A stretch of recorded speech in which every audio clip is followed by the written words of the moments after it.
Yo, what's up, guys? We have to play the Team Rockets deck. It's the most anticipated deck in Pokemon T.C.G. literally ever. I had to build it, I had to play it, and I'm on my way to RCS rank. We're going to break it up into little series so that you guys get the list as soon as possible. You guys get the footage as soon as possible. And the reason we're not doing a paper list is because A, card availability issues. I've been trying to get all of the cards for this locally from local stores. And B, there is a T.C.G. player boycott going on right now. Apparently, T.C.G. player has done some things to its workers, which I find to be reprehensible.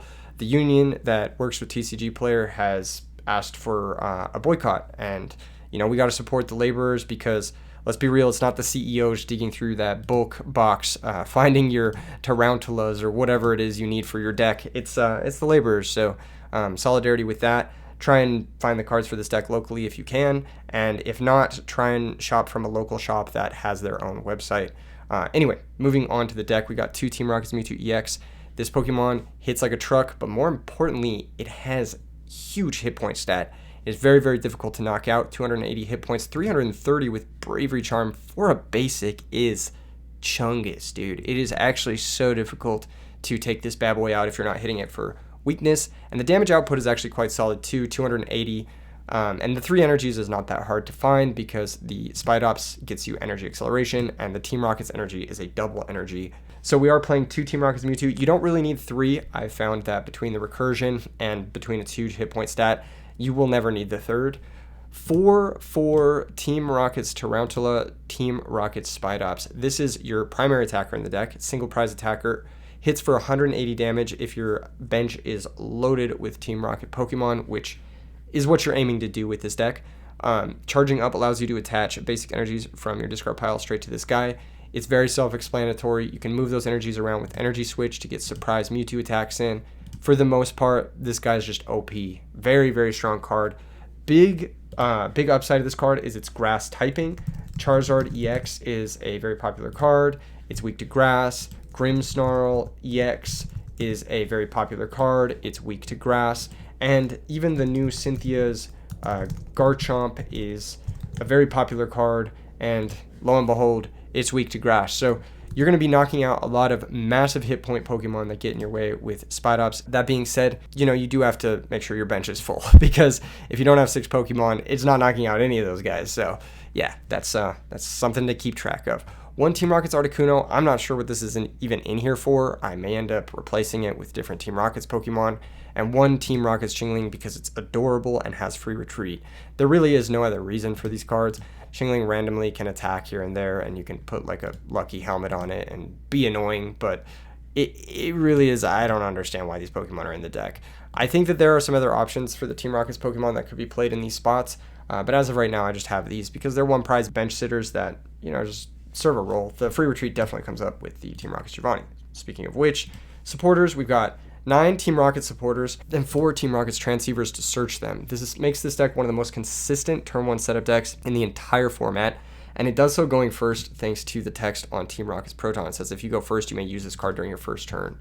Team Rockets Giovanni, this is just straight up Guzma, if you remember that. It's a little bit worse than Guzma because you have to switch the Pokemon first, but it's searchable, which makes it better than Guzma.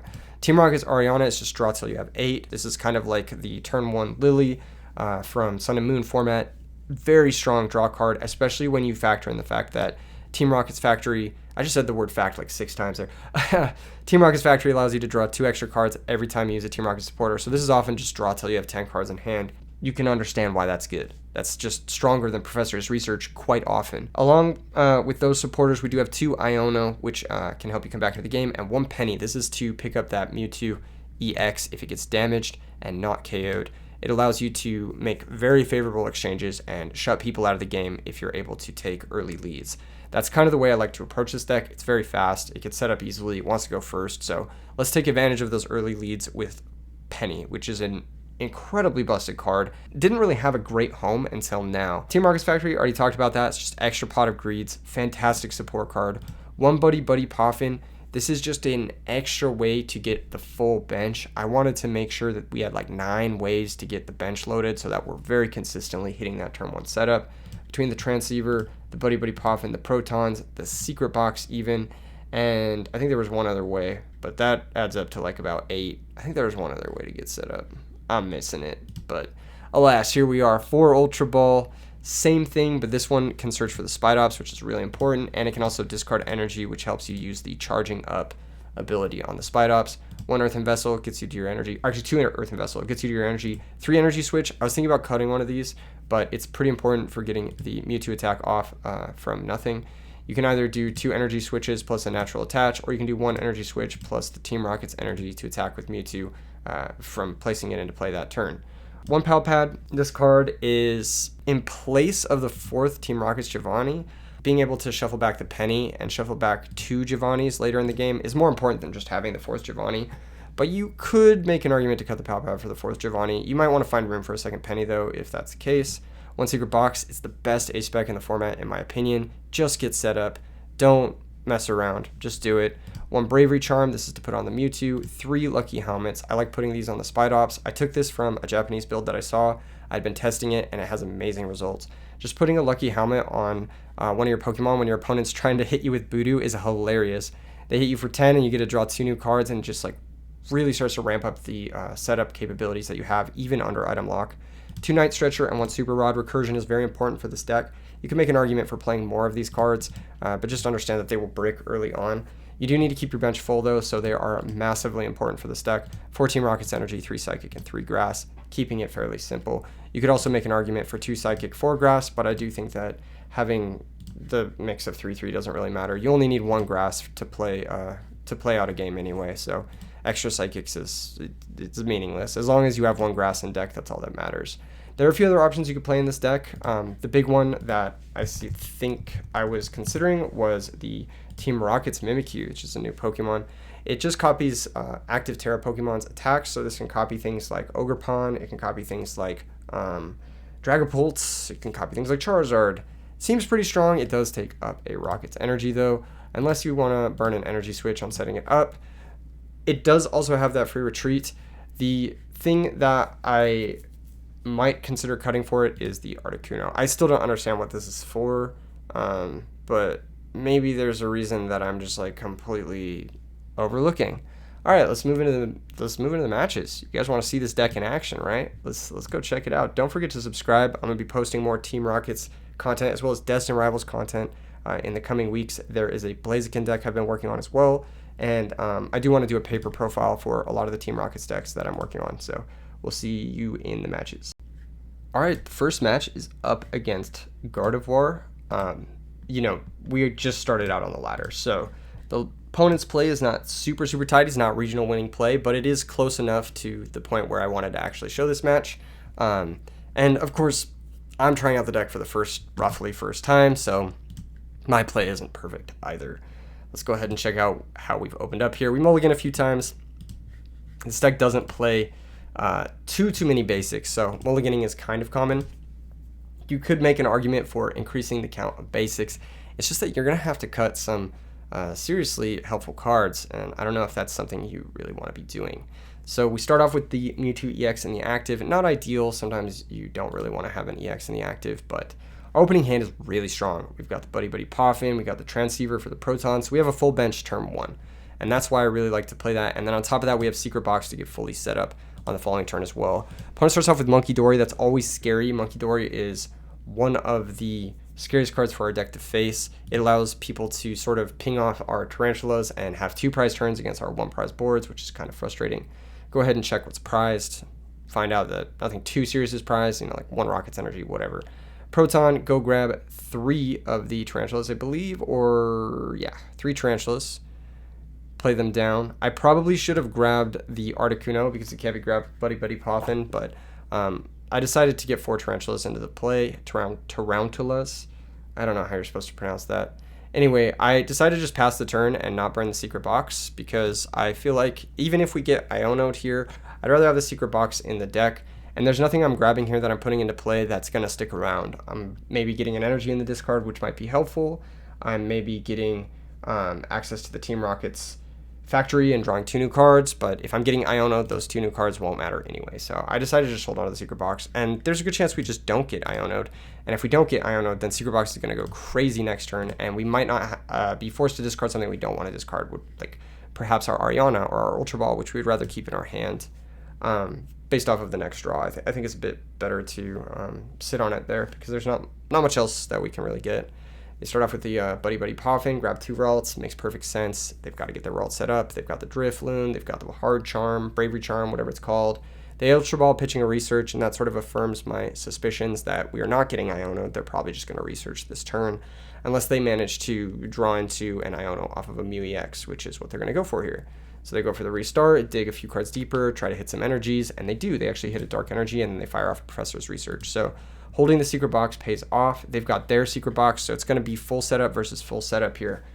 Who is going to take it down? The nice thing about our deck is if the opponent ever benches something like Mew EX, Spidops does give us a very big early lead on Mew EX. It hits for 180, so we can just KO the Mew EX and then be up 4 prizes to 6, and then the opponent has to take a 1 prize or knockout. And then for there, we can sort of cascade the advantage. So if the opponent's ever benched a Mew EX against us, we're already at a huge advantage. We just need to find ways to close out the game from there. Goes for the Artisan, and also not get like mega Monkey Doried on. So definitely use the Giovanni's to hunt down Monkey Dories. We top deck Earthen Vessel, which is pretty much a perfect top deck. It'll allow us to grab some energies, get the grass energy into the discard pile. We'll go ahead and fire off, I believe, the Secret Box. I'm not sure the right course here. I think I get rid of the Pal Pad. No, I get rid of both energy. That might have been a mistake. I forget how many energy I had left in deck, but I did want to hit my attach this turn. I know I pressed at least 1 rocket energy. It might have been more beneficial to discard like one of these other cards. It doesn't really matter. We grab the Factory, we grab the Lucky Helmet. Our hand's going to be full for the rest of the game. Lucky Helmet's a great way for this deck to play through Iono, and it kind of supplements the fact that we're not playing Pheasantipity, which is one of the most powerful like comeback draw engines in the game. We fire off the Giovanni, bring up the Mew EX, use the Factory to draw 2 new cards, draw into some Ionos, can get rid of those. I decided to fire off the Earthen Vessel, grab some energy out of the deck, and then we go ahead and evolve the Spidops. I do want to get another Spidops in play, so I think I fire off the Ultra Ball, discarding the other Iono and an energy, and grab another Spidops. So we go for that, and then we attach the energies from the discard pile to our Spidops. And you can already see how like consistent this deck is at getting set up and getting attacking. And so if you're able to take a Mew EX knockout or something like this, it really is on the opponent to make something happen, and they have to make something happen pretty quick. We draw Penny off the prizes, so provided our Mewtwo EX doesn't get 1-hit KO'd, it will always get 1-hit KO'd against the Gardevoir deck. There's no way around that. We can use Penny to pick it up, but we might want to use it to pick up the Mewtwo anyway, just to get the 2 prize liability out of play, and then maybe put something like Articuno into play. That being said, the Chingling is a bench sitter that's not great into Monkey Dory, so they can at least take 1 knockout this turn if they're able to get the Gardevoir established, and they absolutely are because they use the Secret Box and I did not disrupt them. So they go ahead and go for the Gardevoir. They're going to put some energy on the Gardevoir to be able to retreat it, and they're going to have a 2 prize turn to answer back. So we do have the lead, but they have the Monkey Dory, and we are losing our full bench fast.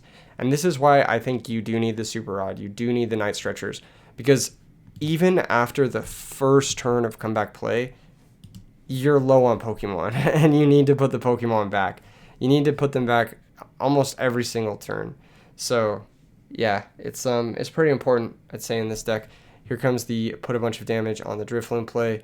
Attaches the Bravery Charm to the Monkey Dory. That's going to make it really hard for us to knock out. We need a full bench to knock it out with Spidops, which is super annoying. We draw into another Spidops. We go ahead and promote our Spidops here. And then we draw into a second Rocket Factory. Pretty useless. Probably discard it to Ultra Ball. Yep, looks like that's what I'm going to do. Go grab another Spidops here. I could have grabbed a Mewtwo. I was just kind of hesitant on that, I suppose. Fire off the Ariana first, and we find no Rocket's energy.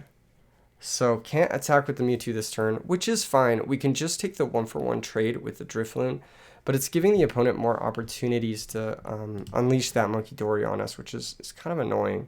I go ahead and Factory to draw 2. Still no Rocket's energy. I go ahead and grab back a Tarantula with the Night Stretcher, play that down, play down the Articuno. Maybe not. Maybe. I probably should have played down the Articuno. Maybe I was holding on to it to like...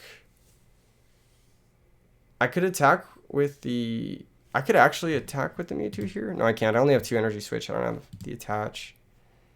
Yeah. I do bench the Articuno. That makes sense.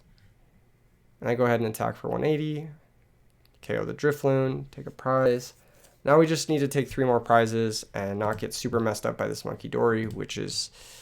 Who knows? Who knows if that's what's going to happen or not. So, yeah. Attach from the hand to the Gardevoir. We get Ionoed here. Pretty unlucky. But we do hit some Transceivers and finally hit a Rocket Energy, so you really can't complain. Hitting 1 Transceiver is just reload your whole hand, draw till you have 10. So the deck is pretty resilient between this and the Lucky Helmets into stuff like Iono, Hand Disruption, Unfair Stamp, that sort of thing. The things that really hurt this deck is just running out of resources in play and being able to stream, making sure you have 6 Pokemon in play so that you can attack for 180 every single turn. Maybe there's a world in which Monkey Dory gets played in this deck, or there was another card I was actually considering that I'll mention later on. But as of right now, I'm just playing the most consistent list I could think of, and yeah, trying that out for the ladder. And it's working out decently well. Now at this point, Spidops can KO the Drifloon. We can attach the Rocket Energy to the Mewtwo. We draw a bunch of cards. We found Lucky Helmet. We're going to draw even more cards here. We find double Energy Switch. I could go into Mewtwo and just hope that he can't KO it. Like, I hope he doesn't have a Bravery Charm. I could also just do that later. I'm not sure the best way to approach this sort of thing.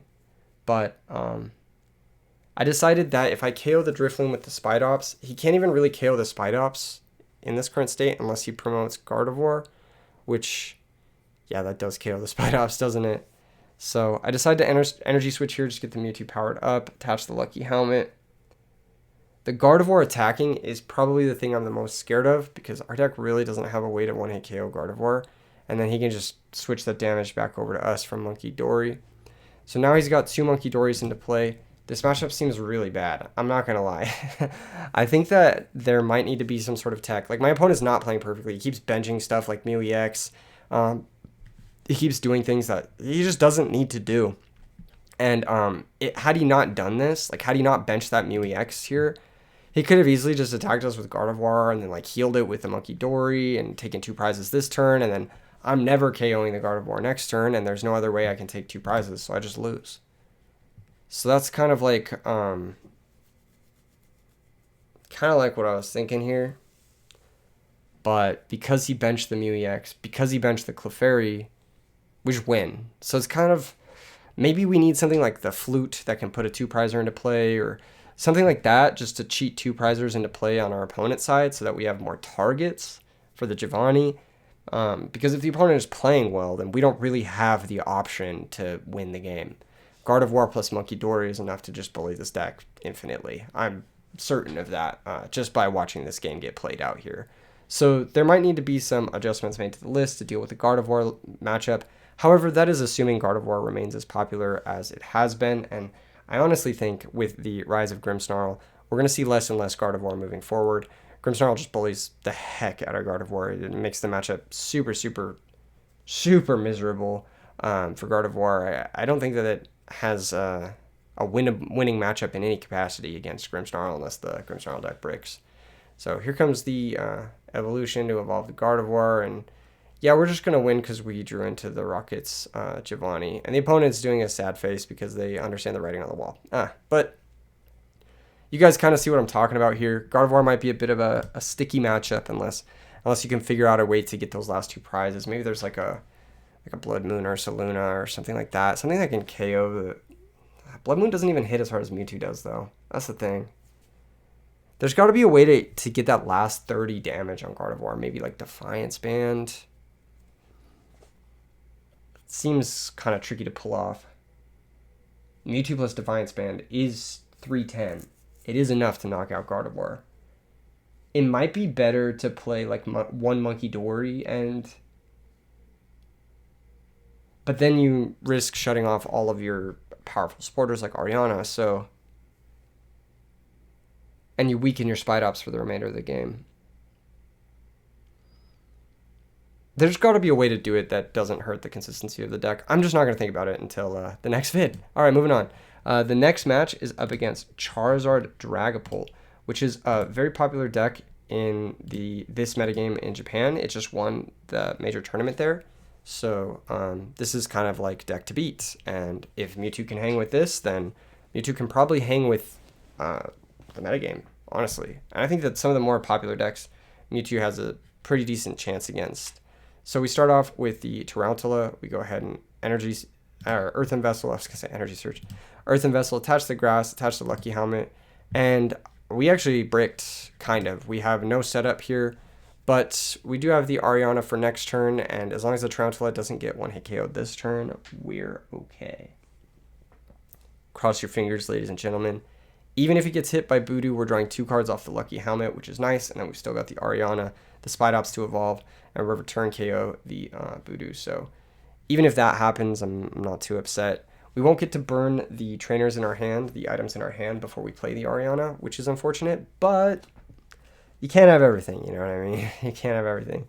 And even if we don't evolve the Tarantula in the active, we could maybe sandbag the Spidops a little bit. Depending on what goes down, we can still KO the Voodoo with the takedown attack. So he's going to go into the Voodoo here. He's going to attach the rescue board, retreat into the Voodoo, and then Itchy Pollen, and we're going to draw 2 cards. We're going to find Secret Box, which normally would be an insane top deck here, but we are item locked now, so nothing we can do about that. I decided to attach from hand to the bench Tarantula because we have an energy in our discard for the active Spidops, and then I go Ariana for 4 cards. We find the Team Rocket's factory, so we can draw 2 new cards, and we can bench the Articuno. So despite being item locked, we were able to put together a decent setup, a follow-up attacker, and knock out the active Voodoo and get out from this item lock, which is really nice. Now it's just a matter of dodging either turn 2 Dragapult attack, basically. That's the one thing we have to dodge here. So we've got a Secret Box, we've got the Spidops. Even if he goes for a turn 2 Charizard attack, we can return KO the Charizard and still be winning the prize race. It really is just the Dragapult that is going to cause us some issues. So here comes the first Drake Cloak, trying to rebuild his hand after that Ultra Ball. Puts a card at the bottom, Ultra Balls now, pitches the rest of the hand, finds a Drake Cloak. So multiple Ultra Balls getting used, and getting double Drake Cloak setup is good. I'm not going to say it's bad, and it's definitely going to dig him out of this on the next turn of the game. But if we get an opportunity here to maybe Giovanni and knock out one of his Drake Cloaks, that'd be really nice. He does find Nest Ball off the top on the second Drake Cloak, so he's able to find Pheasantipity, and that gives me an even better target. So I'm looking at my hand, and between the Secret Box, the Energy Switch, the Rocket's Energy, the Team Rocket's Transceiver, we are able to knock out the Pheasantipity using Mewtwo EX here, and I'm going to go for it because there's no way he can return KO the Mewtwo without going for Charizard. And if he goes for Charizard, then we get a return 2 prize KO, and then we're down to 1 prize, and we just need to take out 1 more knockout. And he's still at, 4 prizes? So 1 prize to 4 definitely sounds like a favorable position to us, and I'll take that any day of the week. Even Dragapult, will struggle to do 4 prizes in 1 turn versus a single prize deck. He finds Countercatcher and the TM Evo, attaches the Dreepy, and he's going to go get double Charmeleon. Kind of avoiding getting double Dragapult or getting any Dragapult at all here, which is interesting, because he wants his Drake Cloaks for next turn to unbrick him. So one thing that I think is interesting is that, let's say he wasn't playing Charizard and he was just rushing out Dragapult. That would give our deck a lot more issues, right? That being said, if that's the case, it might be worth considering teching 1 Lily's Clefairy in the deck just to get the weakness to Psychic on it, so that you can attack it with either the Lily's Clefairy itself, you can energy switch onto that and knock out the Dragapult, or you can attack it with the Rocket's Mewtwo, and then they can't even KO the Rocket's Mewtwo back, which is pretty nice. So I'm thinking potentially teching 1 Lily's Clefairy in this deck could actually be really strong as a way to knock out Dragapult or other Dragon Pokemon with Mewtwo for weakness, which is really nice. So yeah, go ahead and start our turn. We've got a lot to think about here, but I'm definitely eyeing up that Pheasantipity EX. That is a very juicy bench sitter. I go for the Transceiver, grab Giovanni. I do bench the Chingling because I need to be able to factory before I use Ultra Ball, and I want to be able to retreat the Chingling. This is another matchup too where that Mimikyu would be pretty strong, I think. Although copying a Dragapult's attack, doing 270 is not like amazing or anything, and the Mimikyu is just 60 hit points, which is easy food for the Dragapult. So I actually think it might be more of a liability. But who knows? Chingling is also a liability in a lot of ways. So it's not like we're not already playing a liability. It's like we're just switching a liability for a different one. We go ahead and Ultra Ball out the Mewtwo, attach the energies from the discard pile, bench the Mewtwo, energy switch onto the Mewtwo from the unlucky helmet, not unlucky helmet, but the one without lucky helmet on the Spidops, attached there.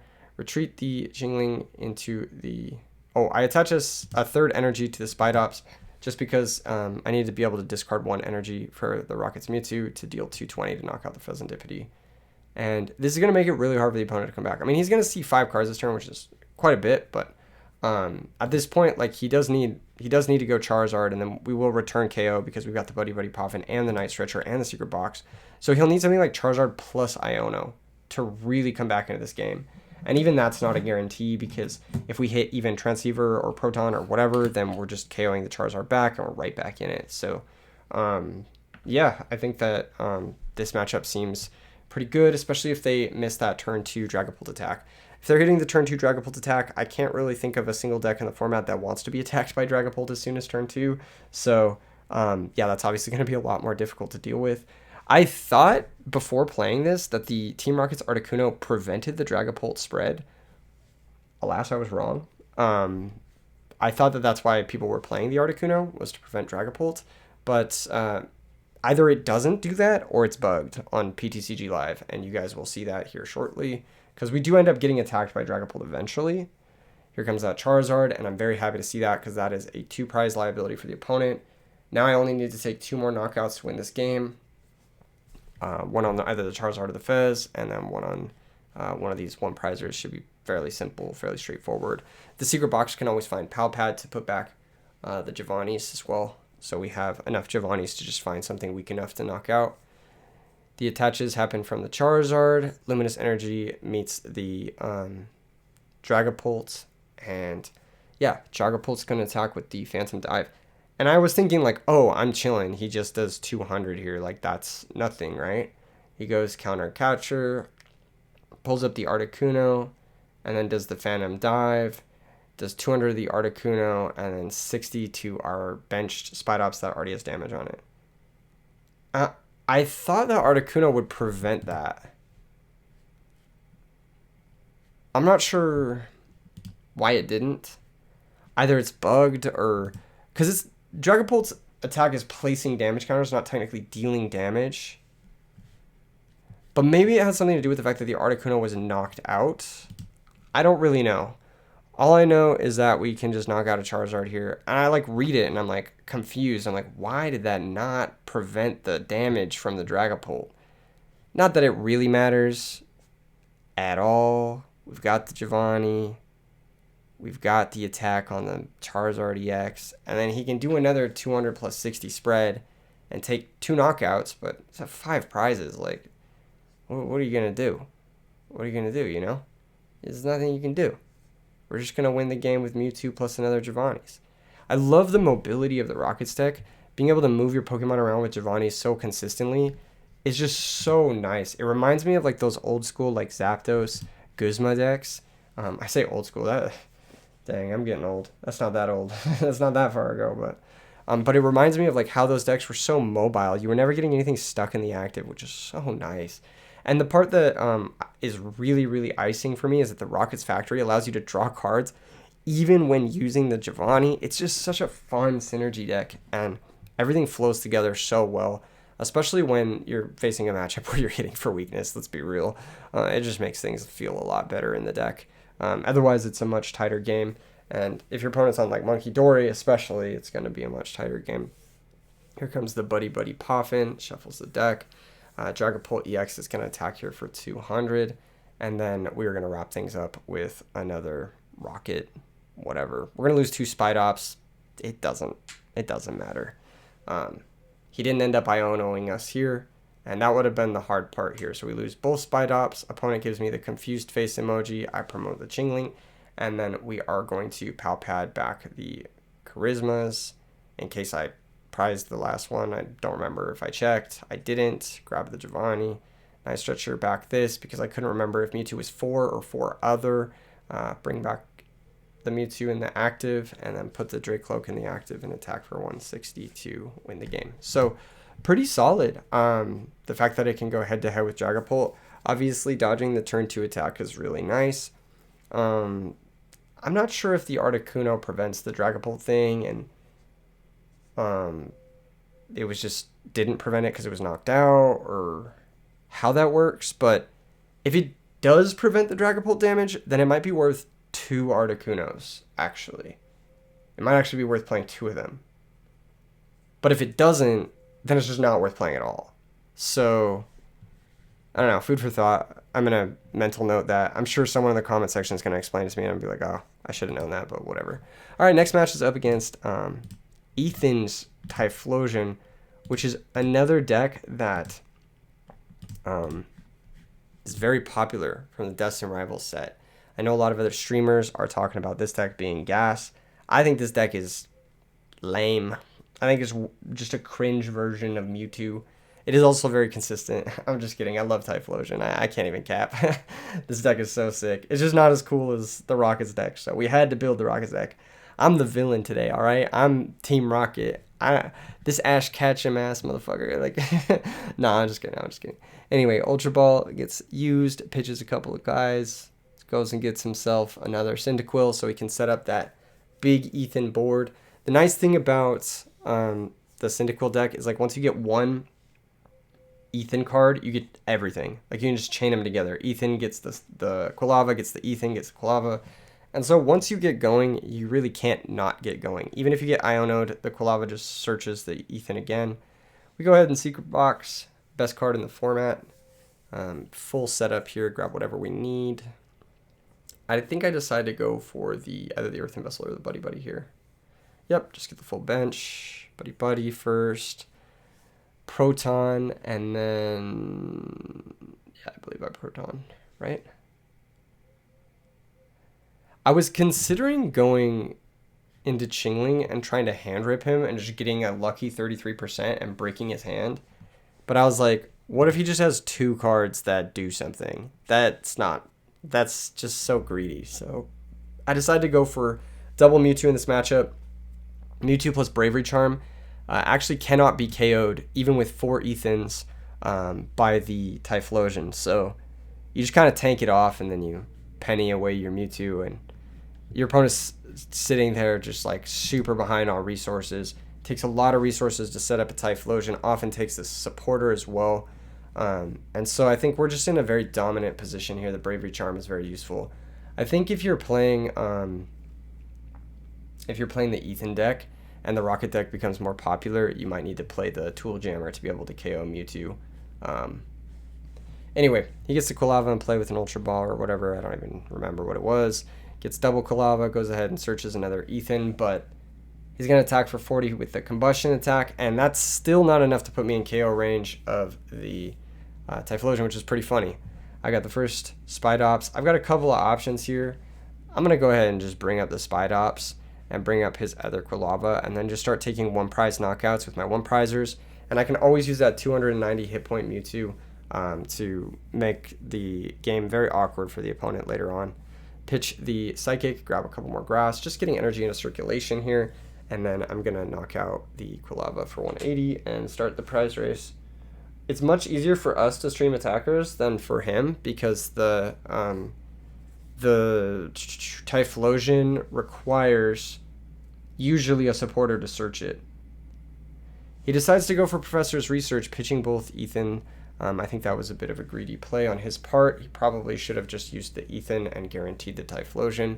Thankfully for him, though, he does find an Ultra Ball, which will allow him to attack this turn. I just still think that using the Ethan would have been a much more conservative and intelligent play, I think, because not only does it get the Ethan in the discard pile as well, you can always research the next turn. Now you just don't get that opportunity to search more Cyndaquils or whatever the hell other cards. And you're forced to Ultra Ball if you find it. Like, you're forced to discard so many of the resources that you do end up finding. So it's just interesting. But yeah, the Rocket's Mewtwo can still tank this attack, so it's not like a big deal or anything here. I decided to transceiver, go find Ariana, I believe. Yep, I just want to reload my hand, find some more Spidops. I checked the damage output of Typhlosion. I'm like, oh, that's crazy funny. Like, it can't even knock out Mewtwo. Nice stretcher out the Spidops here. Evolve that guy. I probably should have grabbed the Tarantula, but I figured that we're going to go for a double Mewtwo game here, and then we're only going to need 1 or 2 Tarantulas. So, probably not that necessary. Go ahead and use the pump-ups with the boys. We do need to discard 1 energy to knock out the Typhlosion. Put a Lucky Helmet on the Spidops with the grass, retreat to the Mewtwo, and yeah, just go for the knockout here. He's forced to use his supporter on finding another Typhlosion, and if we can find the Penny at some point next turn, that'd be great. If not, we can just put the Mewtwo on the bench. He goes for the counter catcher, attacks for 40. All of his Ethan's cards are gone, so Quilava will no longer chain attackers for him. Yet another reason to probably use the Ethan's cards while you can, because you just run out of resources if you don't have them. Just powering up my Tarantulas. I get Energy Switch, power up this Mewtwo. I decided to just put the Mewtwo that can't die in the active and make this even harder for him to come back from. Put the Lucky Helmet on the other Spidops, and then go ahead and just attack. So if we're able to do something like retreat the Mewtwo or put the Mewtwo on the bench with the Giovanni, and then he has to set up another Typhlosion after knocking out, or not knocking out, after knocking out like our Spidops or something like that, then it makes it so that he would need counter catcher plus the Typhlosion to even have a chance at coming back into this game. This matchup seems pretty good. I think that this seems like a very good matchup just because of the numbers on Mewtwo with Bravery Charm. And I also think that we have an easier time streaming attackers than he does, and we have a better advantage engine, actually, than the Typhlosion deck does. The one reason I would think that this matchup might not be great is if they play Pidgeot, but we can always use Mewtwo plus Bravery Charm to just one-hit KO Pidgeot, so probably a solid matchup. I'd say the Dracloak version of this deck looks scariest, because that one doesn't give us free 2 prizers, but even that's probably manageable. We just go Spidops into Mewtwo EX with the Bravery Charm, and then yeah, it should be pretty manageable from there. All right, moving on. Next one is up against Joltik. This matchup is not good, straight up. We also break this one, so it's like it's just really rough. Skipping forward a bit. I think Joltik is. There's got to be a way to make this matchup better, and I haven't figured it out or thought about it. But the Joltik deck is scary. They have the Iron Hands, which we can't easily knock out without Mewtwo EX. They have the Pikachu, which we can't knock out, but that knocks out our Mewtwo unless we have the Bravery Charm. So it's all sorts of like bad things for us, things that are forcing for our sort of normal setup. And our hand here is just not good. Like, I'm attaching the Lucky Helmet, hoping that like maybe I'll hit Proton next turn. Maybe I'll be able to set up something. If there was a fighting Pokemon that was Team Rocket, besides Tyranitar, nah, it just wouldn't really. This is one of those matchups where you might just need to go like double Bravery Charm if you find space for it, double Mewtwo, double whatever. Yeah, this might be a Bravery Charm Mewtwo matchup. Like, that's like your own game plan, quote unquote, but there's no great way to execute that. Your whole goal is to cut them off resources, so just like take all their energy out of play, force the Pikachu attack, knock out the Iron Hands, and then Iono them. Like, that's like how this deck should theoretically beat that deck. Maybe we just bricked, I don't know.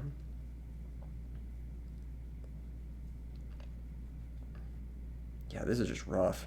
I'm like watching this, I'm like, dang, this is not good. Go ahead and power up the Spidops. We do get to take a prize card. This is why I really prioritize the setup cards. I think they're super important, super key. Find a Team Rocket's Giovanni. That's just not going to be enough at this point. Oh, man. Brutal. brutal execution by this opponent's max rarity Iron Hands Joltik.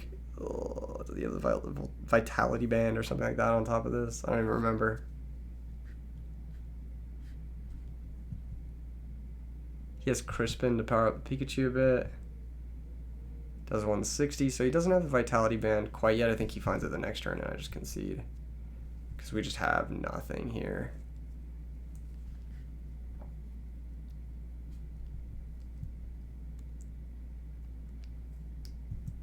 I'm forced to Giovanni to try and weaken the Pikachu.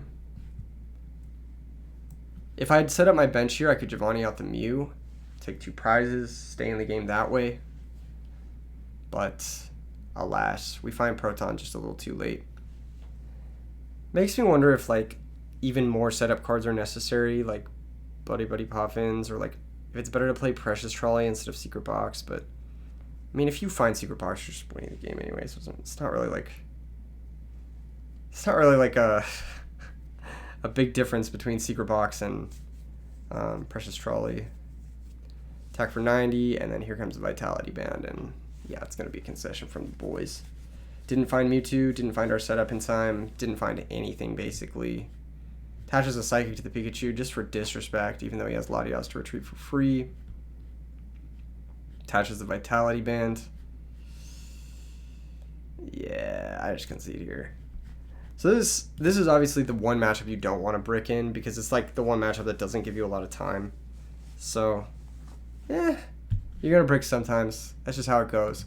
The last match I want to show you guys is up against Grimmsnarl, which is a very popular deck right now. A lot of people have been playing it the last few weeks, especially with its release. And it's a good deck.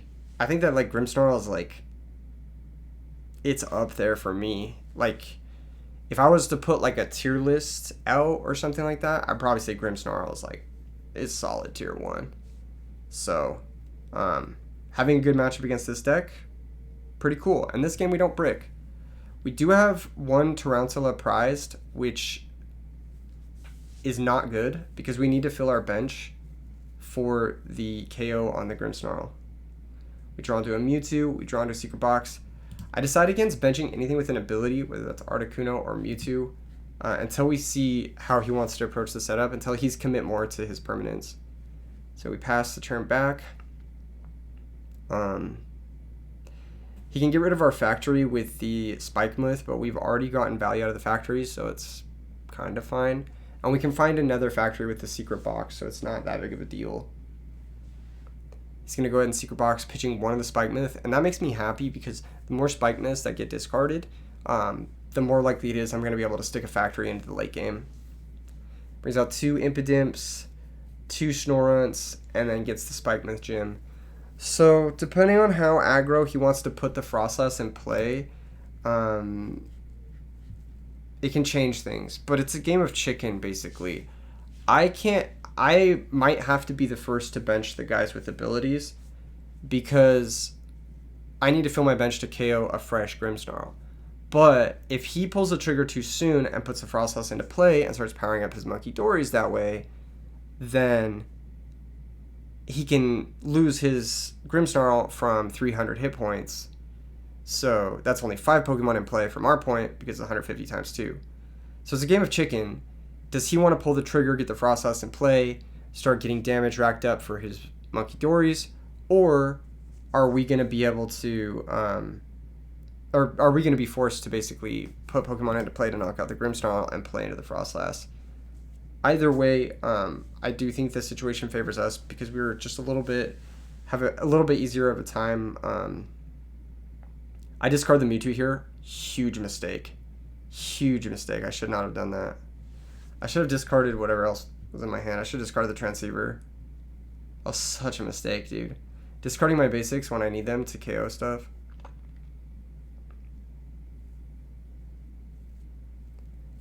I'm thinking about benching the Articuno. I decided to Ariana first just for 5. Get the most information before we decide what to do. Earthen Vessel discarding an energy is good. That's going to give us the attack. We can now Rockets, draw 2. We found Ultra Ball. We can Ultra Ball for another bench Pokemon if we want to next turn. provided we don't get Ionoed. I go for charging up. I'm scared of the Froslass coming down, but I do need to get a 5th Pokemon in play. I decided to ditch the Iono, grab another Spidops, play that down, use my Rocket Rush ability. I do decide to play the Articuno because of what I mentioned earlier. If it baits him into playing a Froslass, and I've already got 3 ability Pokemon in play, if it baits him into playing a Froslass, then I only need 5 Pokemon in play to KO a Grimmsnarl. So hopefully this baits him into playing, like this is enough incentive for him to play a Froslass here. I think he doesn't bite though. I think he understands exactly why he can't play the Froslass. So it seems like he's pretty familiar in this matchup already, which is crazy because it's day 1. Attach. We get Ionoed, which sucks, but it's fine. We find a Night Stretcher, which can get back to Mewtwo, so we can deal 500. He gets double Monkey Dory down. He attacks the Spidops and the bench Chingling, and we lose 2 more bench Pokemon. So we now need to replenish 3 bench Pokemon. We only have 1 Night Stretcher. And I've prized a Troutula, and I've prized a Night Stretcher, which you guys will see later on. So really bad prizing. Really bad sequencing from me, discarding the Mewtwo and stuff. It got Ionoed away anyway, or it would have gotten Ionoed away anyway, but I'm just in kind of a tight spot. I'm looking at my discard pile, I'm like, man, this is not good. I'm getting kind of owned. I decide to random receiver, check my Pokemon. I have 1 Mewtwo and 1 Spidops in deck. So I really have to get back the basics. I just don't have a choice. And I have no way to really get this, I have no way to KO this Grimmsnarl in front of me. So I have to go for Giovanni this turn, knock out the benched Morgrim, put myself on even prizes, which is fine. That means I just need to KO Grimmsnarls, 2 of them. And I do find Super Rod off the factory, which is really nice. It means I can put back basic Pokemon. But next turn I need to get both my Mewtwo's and my Chingling in play just to KO this active Grimmsnarl. So it's a really uphill battle for me because I've had bad prizing and because I played kind of stupid discarding my Mewtwo. But I got bailed out a little bit by finding my Super Rod. And this is another instance in which I would say like Super Rod, Night Stretcher is pretty important. It's even more important than the energy switch here, most likely.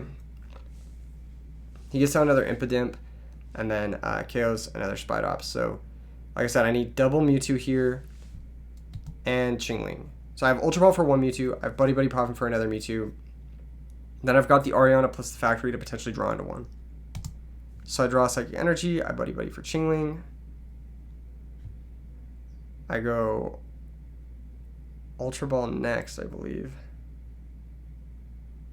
Pitch Ariana. The reason I use Buddy instead of the Artisan is because I want to empty cards in my hand for our Ariana. Grabs a Mewtwo, plays the Mewtwo, puts the Charm on it, plays the factory, plays this down. I go ahead and use the Charging Up just to fully empty my hand, get the Mewtwo powered up, Ariana for the full 8, and then factory for the additional 2. And thankfully, on the last factory hit, we hit the Ultra Ball, which is going to be necessary to get the Mewtwo in play to be able to KO this Grimmsnarl. So we needed all of that just to be in this game. Now I need to find another 2 prize cards. So ideally, on these next 2 prizes, we hit either our Night Stretcher or we hit our Tarantula. If we hit one of those 2 on the next 2 prize cards, then we're okay to KO another Grimmsnarl next turn because we can put up 6 Pokemon. But if that doesn't happen, we cannot KO a Grimmsnarl unless he puts a Froslass into play. I decided to pop back a couple Giovannis just to be able to move stuff around. This is all assuming he gets a Grimmsnarl set up without putting a Pheasantipity into play, which is another 2 prize liability. So we were able to knock out that. We draw our 2 prizes, and we don't hit Night Stretcher or Tarantula. So the last 2 prizes are Night Stretcher and Tarantula. Why is it always the worst prizes are the last ones? Tell me why that is. So we're in a bad spot here. If he's able to set up a Grimmsnarl, we can't KO it back, and we can't win this game. Like, straight up. Like, that just isn't going to be able to happen. So, yeah, kind of not good. Maybe Defiance Band, something to be considered, some sort of way to find damage here. He Ultra Balls, finds Voodoo, decides to play down the Froslass, counter catcher up the Mewtwo with no energy, and tries to item lock us out of this. I'm like, bro, you try to item lock the deck that has 3 Giovannis, and I've got 9 cards left in deck, and I rip a Giovanni's. I was 1 in 3 to hit it, but like I can just attach the Team Rocket's energy. You know what I mean? Like, ain't nothing wrong with that. That's crazy. But we ended up finding the Giovanni's. We can now Giovanni's out one of his Pokemon. I'm not sure which one to go after. I decided to go after the Impidimp because if we knock out the Impidimp, there's actually no way for him to Grimmsnarl next turn. And so the only damage we're taking here is going to be a Monkey Dory Ping and the Frostlass. And none of our Pokemon get knocked out by that. And we finally find the Night Stretcher. So even if he finds a way with like Thornton or some like miraculous way to get a Grimmsnarl into play, we can still KO it next turn because we found the Night Stretcher. So, and on top of that, the Frostlass would put it into range anyway. So it ended up working out. Our deck is just more consistent and better than the Grimmsnarl deck, which makes sense. I think that like the biggest issue with the Grimmsnarl deck is that it's clunky. It just doesn't have consistent draw power. Once the Grimmsnarl is set up, you're kind of relying on that Grimmsnarl sticking around for 2 turns. If it's getting one shot, it's really difficult for that deck to really streamline Grimmsnarls because you don't want to put a Pheasantipity into play in the face of your own Frostlass, and that's just another 2-prize liability. So yeah, we were able to take them down, and I think that the consistency of the Rocket deck makes you favorite in that matchup. So this is the first installation of this. I'm going to do more with this Rocket deck in the future. I just wanted to get something out because the set came out today and it's super tight, and I wanted to show off the list and maybe talk about a few of the other options like Lily's Clefairy or like the Mimikyu or different things that could be played in it for you guys to maybe get some ideas going for yourself if you want to play the Rockets deck or whatever. Like I said, subscribe, like the video. Don't buy anything from T.C.G. Player because of the Union Strike, and I'll see you in the next one. Peace.